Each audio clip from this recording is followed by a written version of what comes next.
et bienvenue dans ce nouveau vlog d'octobre 2024.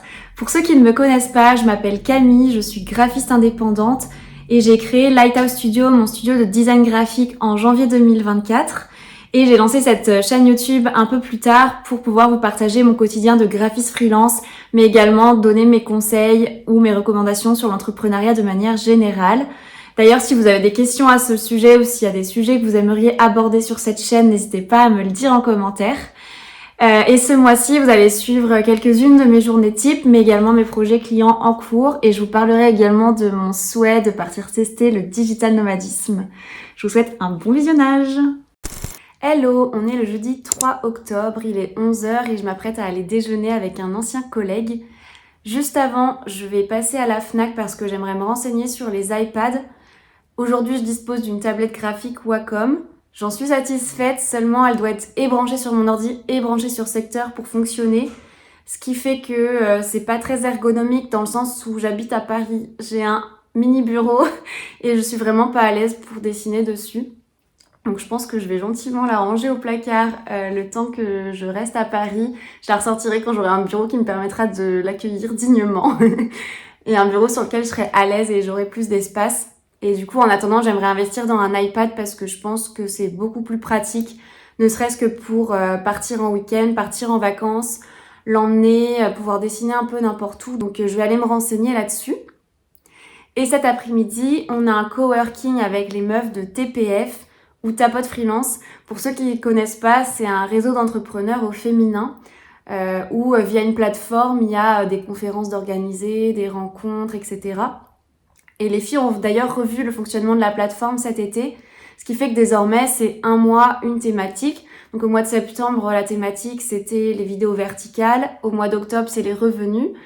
Et en fait, chaque mois est ponctué de témoignages, d'ateliers brainstorming, de fixation d'objectifs, etc.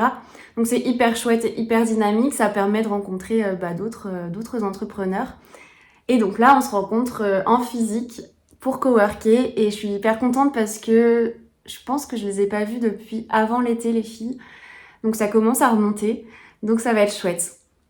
Et si jamais on papote pas trop et qu'on bosse vraiment, j'aimerais avancer sur l'identité visuelle de Yvan, qui fait des expérimentations agronomiques en Bretagne et qui a fait appel à mes services pour faire la refonte de son identité visuelle. Donc j'ai déjà commencé à faire le mood board, des recherches sur les palettes de couleurs, mais j'ai pas encore avancé sur tout ce qui est recherche typographique et création du logo en lui-même. Donc j'aimerais avancer là-dessus.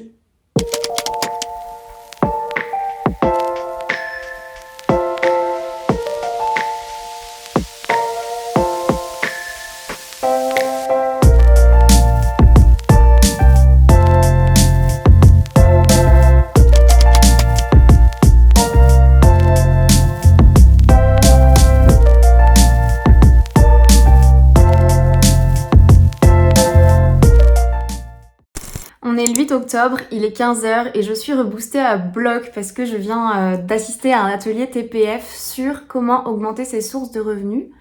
Donc il y a eu l'intervention de 4 meufs qui ont présenté la manière dont elles avaient pu augmenter leurs sources de revenus, que ce soit sur les prestations de services qu'elles proposent habituellement ou bien sur la création de revenus passifs. Créer des revenus passifs, c'est vraiment quelque chose qui m'intéresse depuis quelques temps.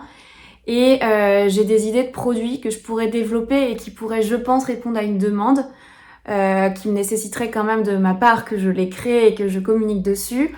Mais chose faite, ça me fera une source de revenus supplémentaire. Et je pense vraiment qu'il peut y avoir une demande sur ce que je souhaite proposer. Je vais pas spoiler tout de suite parce que c'est pas prêt du tout. Et en attendant, j'ai plein d'autres petites choses à faire avant de me pencher sur la question. Parce que cet été, j'ai suivi une formation de l'agence Ilargia, le Design Summer Camp, où en gros, c'était une formation de 6 semaines qui permettait d'avoir toutes les clés en main pour être graphiste freelance ou voir si on avait toutes les clés en main pour pouvoir exercer ce métier sereinement. Et du coup, je me suis rendu compte qu'il me manquait beaucoup d'éléments. Enfin, des petites choses qui sont déjà mises en place de mon côté, mais qui nécessitent quand même soit de les approfondir ou soit de les finaliser. Parce que j'ai pas mal procrastiné sur certaines choses, notamment la partie juridique qui représente un peu une montagne pour moi parce que j'aime pas trop ça. Mais du coup, voilà, j'aimerais, avant de créer des sources de revenus passifs, pouvoir finaliser, que ce soit mes conditions générales de vente, mes mentions légales, également mon site internet qui est toujours en travaux, il faudrait que je le finisse un jour. Et le parcours client aussi, j'ai déjà un parcours client existant, mais je pense qu'il y a certaines choses que je pourrais automatiser, notamment dans les emails que j'envoie, qui sont systématiquement plus ou moins les mêmes en fonction des prestations que je propose. Enfin voilà, en fait j'ai une to-do de petites choses à faire avant de pouvoir créer des sources de revenus passifs. Et j'aimerais que ça se soit finalisé avant le mois de janvier. Pourquoi ? Parce que en janvier, j'ai trop hâte. Je vais partir 3 mois en Asie pour faire du digital nomadisme, si on peut dire ça. Enfin, du moins, j'y vais pour découvrir des pays, une culture, mais également pour travailler. Enfin, c'est pas des vacances que je prends, c'est vraiment, je décide d'aller travailler ailleurs, et c'est ce que permet aussi la vie de freelance, donc c'est trop chouette. Et donc, je vais passer 2 mois en Thaïlande et 1 mois à Bali en Indonésie, et j'aimerais qu'avant mon départ, toutes ces petites choses-là soient finalisées pour que je puisse vraiment partir sereinement là-bas. Et ça tombe bien parce que en ce moment c'est un peu plus calme côté Intersport, j'ai moins de missions. Du coup cette semaine j'aimerais vraiment pouvoir finaliser l'identité visuelle d'Yvan. J'ai déjà bien avancé, mais j'aimerais pouvoir lui présenter les premières propositions avant la fin de semaine pour qu'ensuite je puisse me focus sur toutes ces petites choses à mettre en place avant mon départ. Ils sont parfois encore en test, etc. Et voilà, qui ont déjà un peu tâtonné le sujet. Dans différents secteurs, vous allez voir, on fait différentes cibles et tout, on fait toujours exprès de mixer un peu les profils. Donc ça va être super cool d'avoir différents retours d'expérience sur tout ça.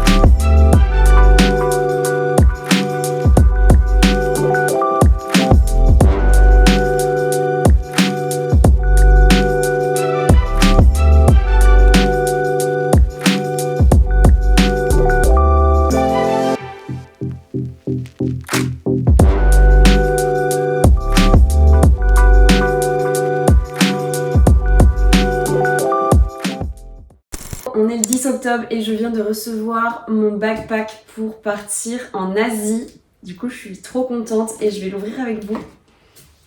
Je me prends vraiment pour une influenceuse.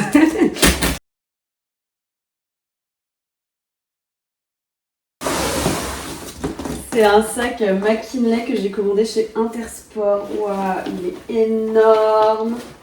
Dans le sens. Yeah. Ah oui, attaché.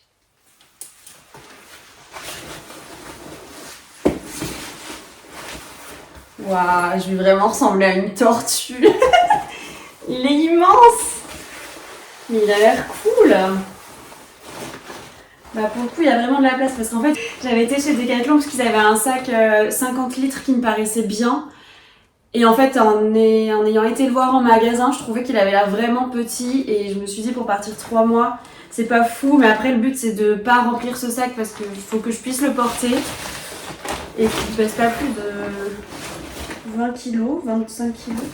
Il est immense. Bon bah super. J'ai trop hâte. Je vais vraiment galérer, je pense, à le porter. Il va vraiment pas falloir que je le remplisse. Voilà, et donc là, ce matin, il y a une session avec les meufs de TPF à distance. C'est une session qui a lieu tous les mois ou pendant 2 heures, je crois que c'est 2 heures. On se fixe un ou plusieurs objectifs et le but de la session, c'est vraiment de travailler en mode deep work et de réussir à atteindre ses objectifs.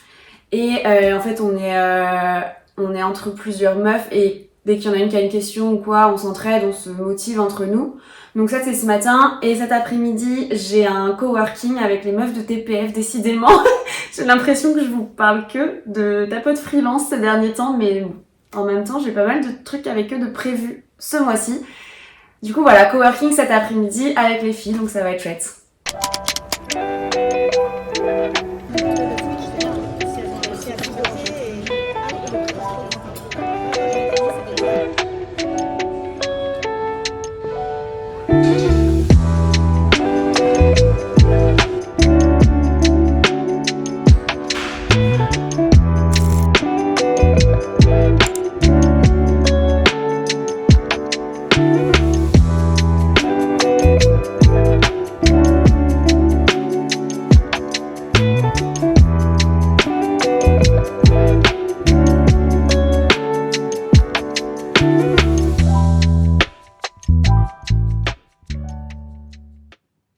Hello, on est le 22 octobre, il est à peu près 14h et je me rends compte que j'ai pas pris le temps de filmer la semaine dernière.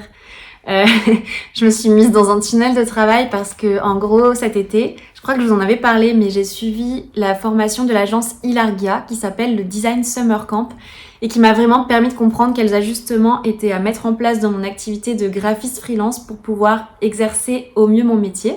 Donc je suis ressortie de cette formation avec une to-do de choses à faire, à créer, à mettre en place dans mon activité pour pouvoir l'exercer sereinement. Et cette to-do était restée sur le coin de mon bureau. J'exagère, mais j'ai pas pris le temps de me pencher dessus parce que pour moi ça représente un travail de fond et j'ai pas envie de m'y mettre par briques d'une heure par-ci par-là. J'avais vraiment envie de me poser sur le sujet. Et je l'ai pas fait plutôt pour la simple et bonne raison que j'avais pas mal de projets clients en cours qui me prenaient du temps et donc j'avais pas nécessairement du temps à me dégager pour ce sujet de fond. Et là, au mois d'octobre, j'ai une accalmie de ce point de vue-là, donc j'en ai vraiment profité la semaine dernière pour me mettre en mode focus sur ce sujet-là. Donc j'ai vraiment repris les bases de mon business plan, repris mes process point par point et me dire là, est-ce que ça nécessite de ma part que j'ajuste quelque chose, que je crée quelque chose, que je supprime, que je modifie, enfin bref, j'ai vraiment recommencé parce que c'est pas fini. J'ai commencé à reprendre point par point mes process pour les ajuster pour que demain ça puisse me permettre de gagner du temps. Donc par exemple d'un point de vue juridique, je sais qu'actuellement j'ai des conditions générales de vente qui existent mais qui ont été rédigées à l'aide d'internet et par moi-même alors que c'est clairement pas mon métier. Donc demain je veux faire appel à un ou une juriste, je suis en train de me renseigner pour que il ou elle puisse m'aider sur le sujet. Pareil d'un point de vue comptabilité, j'ai un fichier avec toutes mes devis, factures, un fichier avec chaque ligne comptable, mais là je me suis dotée d'un outil qui me permet de relier les deux et donc de gagner du temps au quotidien demain. Pareil d'un point de vue process client, c'est quelle chose je peux mettre en place parce qu'il y a des récurrences en fait dans chaque projet client et je peux gagner du temps sur certaines choses. Par exemple, quand j'envoie un devis, je retape mon petit mail à chaque fois, alors que je pourrais très bien avoir un template de mail personnalisable, mais qui me permettra de gagner du temps. Enfin bref, c'est ce genre d'ajustement que je suis en train de faire et qui prend du temps. Enfin, j'ai clairement pas fini, mais du coup, la semaine dernière, je me suis mis en mode focus là-dessus et j'aime trop faire ça. J'aime trop le volet organisationnel de mon activité. Du coup, j'ai vraiment pas pensé à filmer. Et en plus de ça, j'ai reçu, je crois, 5 demandes de devis. 2 pour des créations de logos, 1 pour la mise en page d'un rapport d'activité, 1 pour la mise en page de 2 affiches et 1 pour la mise en page d'une présentation PowerPoint. Donc j'ai aussi envoyé mes petits devis, tout ça. Et aussi dimanche, je vous en ai pas parlé, mais rien à voir avec le travail pour le coup, mais je préparais une course, ça faisait longtemps que j'avais pas fait une course. À pied, je cours un peu de temps en temps. Et là, j'ai fait 15 km à Versailles. Et donc, j'étais trop contente. C'était vraiment trop bien. Même si c'était un peu dur parce que c'était plus un trail qu'une course, en fait. Mais j'étais pas au courant, évidemment. Il y avait pas mal de montées dans la gadoue et tout ça. Mais bon, c'était hyper fun. Un peu dur, mais très cool. Donc, je vais vous mettre quelques images.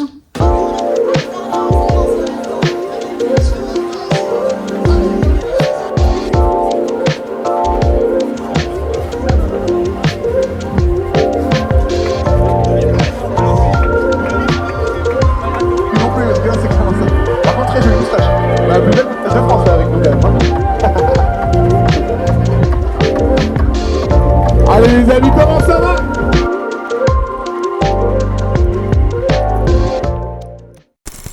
Hello, on est le 28 octobre, il est à peu près 17h30 et la nuit tombe. Ça y est, les jours raccourcissent puisqu'on vient de changer d'heure ce week-end.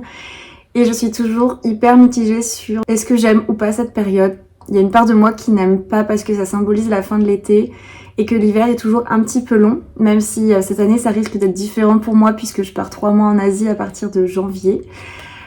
Et l'autre part de moi qui adore parce que ça symbolise vraiment les soirées cocooning avec un plaid, une petite tisane et un bon film de type Harry Potter ou les petits films de Noël. Donc ça c'est vraiment quelque chose que j'adore.